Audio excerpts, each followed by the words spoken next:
राजीव गांधी कला मंदिर मातृभूमी असोसिएशन आणि मगो पक्षाच्या जोडपालवान भाऊसाहेब पुण्यतिथी आणि स्वातंत्र्य दिसा निमतान शुक्रारा देशभक्ती गीत गायन स्पर्धा दवरल्या।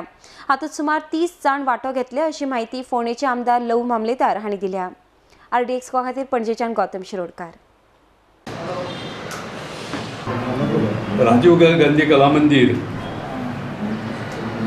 MG पार्टी आणि मातृभूमी असोसिएशन अशी तिनूय ऑर्गनायझेशन एक जावन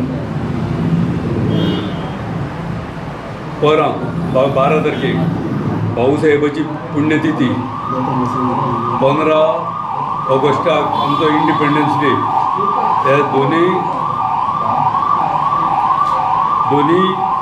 दिसांचे महत्व धरून 14 तारखेक आमी एक पेट्रियोटीक सिंगींग कॉम्पिटिशन हेजो कार्यक्रम आयोजीत केला। हेतून आमी टोटल 30 पार्टिसिपंट्स एंटरटेन करतले 2 ग्रुपांनी आणि दोन्ही ग्रुपांक 3000, 2000 आणि 1000 अशी प्रायजां, त्या शिवाय दोन्ही ग्रुपांक एक कॉन्सोलेशन प्रायज।